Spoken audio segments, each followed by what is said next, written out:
कबीर जी एक झोंपड़ी में रहा करते थे। पूरा परिवार जो परमात्मा का, वैसे तो पूरा विश्व उसी के बच्चे हैं, उसी के पुत्र पुत्री हैं, लेकिन उस समय उन्होंने एक गृहस्थ विधि से परिवार नहीं बनाया था। परमात्मा के परिवार में कुल 5 सदस्य थे। एक तो नीरू और नीमा, ये दो, जिनको परमात्मा लहर तारा नामक तालाब पर कमल के फूल पर शिशु रूप में मिले थे। और एक स्वयं परमात्मा, और दो, एक लड़का एक लड़की, जिसका नाम, लड़के का नाम कमाल था, लड़की का नाम कमाली था। ये दोनों, लड़का और लड़की, परमात्मा ने मृत जीवित किए थे किसी विशेष परिस्थिति में। तो ये कुल परिवार था परमात्मा का।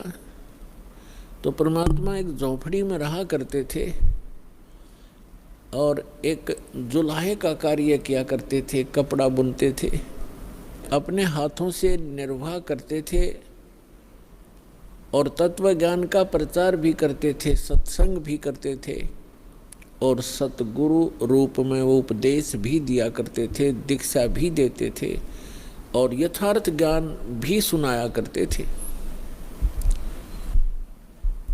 तो वो परमात्मा 600 वर्ष पहले आए थे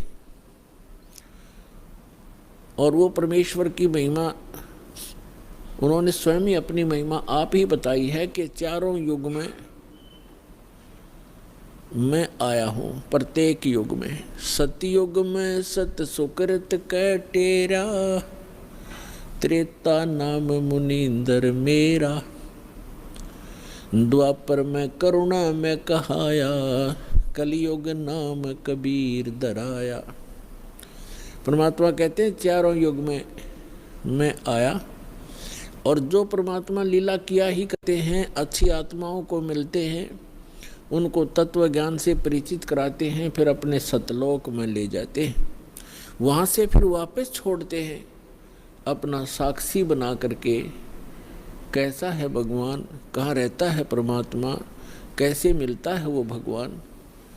तो ये सब अपनी प्यारी आत्माओं को बताते हैं परमेश्वर और उनको अपने से परिचित कराकर संसार में पुनः छोड़ देते हैं। फिर वो महापुरुष उस परमात्मा की आँखों देखी महिमा सुनाया करते हैं। उनमें से कौन कौन है जिनको दास जानता है, मुझ दास के नॉलेज में कलयुग के अंदर हैं। आदरणीय द्रवदास साहिब जी,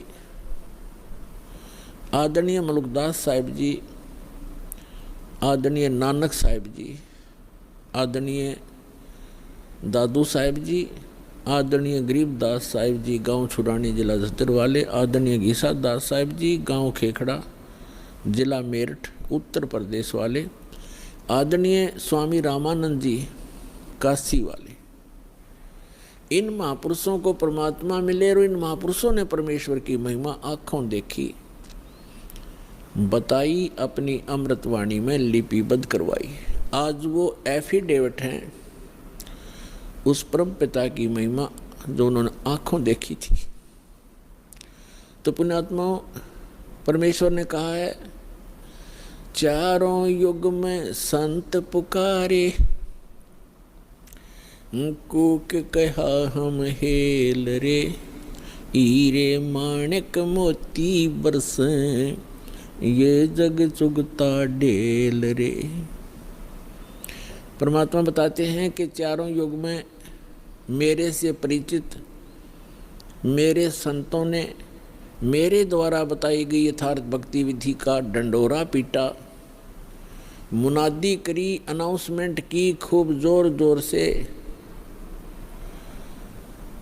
और मैंने भी आकर के प्रत्येक युग में इस यथार्थ ज्ञान रूपी हीरे मोती लालों की वर्षा की। लेकिन हम पर विश्वास ना करके इन काल के दूतों, नकली आचार्यों, शंकराचार्यों और इन झूठे गुरुओं पर विश्वास करके पूरा मानव समाज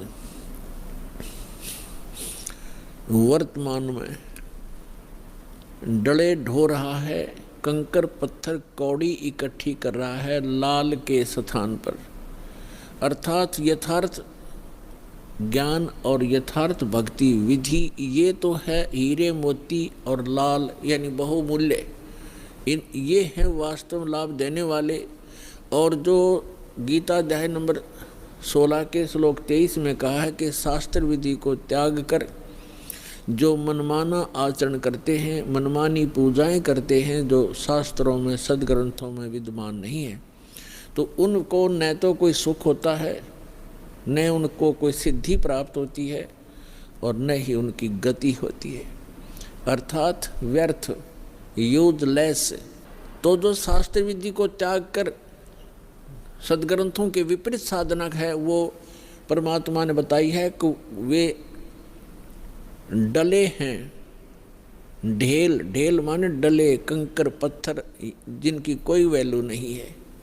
चारों युग में संत पुकारे, कूक कहा हम हेल रे, हीरे माणिक मोती बरसे, ये जग चुगता ढेल रे। पर भी लेन जात है दुनिया, हमारा ज्ञान किने ना सुनिया। परमात्मा कबीर देव जी, कबीर साहब जी बता रहे हैं कि लोक वेद के आधार से, दंत कथाओं के आधार से शास्त्र विरुद्ध साधना करते हुए ये प्राणी कुंभ के मेले का अनुष्ठान करते हैं और पर भी लेने के लिए जाते हैं वहाँ कल्याणार्थ। उसके लिए भगवान बताते हैं कि जिस तालाब या सरोवर या दरिया में आप स्नान करने जाते हो कोई पर भी निर्धारित करके, आपसे पहले वहाँ उस तालाब में, सरोवर में, उस दरिया में मेंढक, मछली और बहुत से कीड़े मकोड़े पहले से विद्यमान होते हैं, जीव जंतु, और वो तो सदा ही उसके अंदर नहाते हैं, क्या उनका कल्याण हो जाएगा? जिस प्रकार उन मेंढक और मछलियों का कोई कल्याण नहीं हो सकता, इसी प्रकार आपका भी उस पर भी में नहाने से आत्म कल्याण नहीं हो सकता। आत्म कल्याण होगा अपनी सदग्रंथों श्रीमद् भगवद गीता में वर्णित विधि और उसके अनुसार की गई साधना से।